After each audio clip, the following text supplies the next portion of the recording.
violence habite notre propre quotidien, qu'il soit personnel, familial ou communautaire, et décider de changer ce monde non violent, quel qu'il soit, c'est s'engager résolument dans la non-violence, et c'est toujours un engagement de la personne.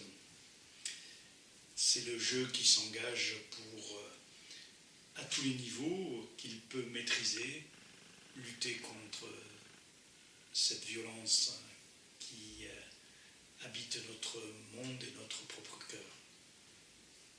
Et le premier lieu de lutte contre cette violence, c'est bien sûr notre propre personne, notre propre cœur, et la pratique de la non-violence s'annonce comme un combat où le lieu de ce combat est notre intériorité, notre conscience, notre cœur profond.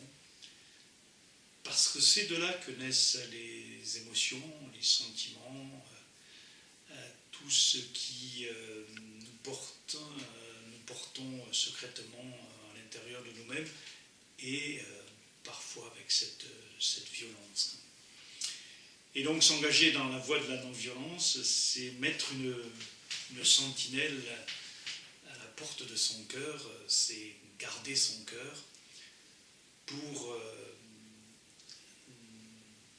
discerner ce qui naît dans notre cœur, garder le meilleur, garder le bon, et détruire, si j'ose dire, les mauvaises pensées, mettre de côté ces mauvais sentiments, cette amertume, cette rancœur, cette colère, cette violence, tout ce qui peut nous habiter, pour le mettre de côté.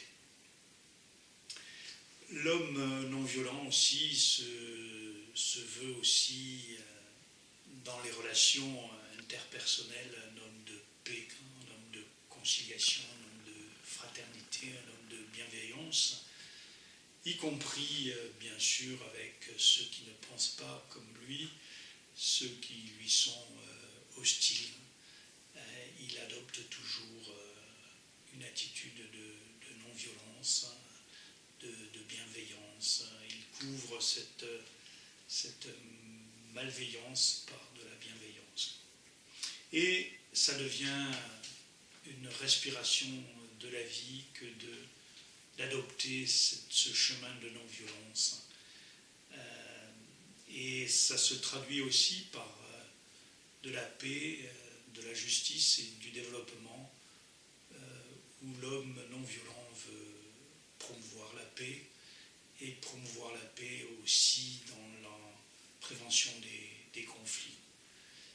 Voilà un peu les différents niveaux sur lesquels nous avons prise. D'abord notre propre cœur, nos relations interpersonnelles, familiales, communautaires, de travail,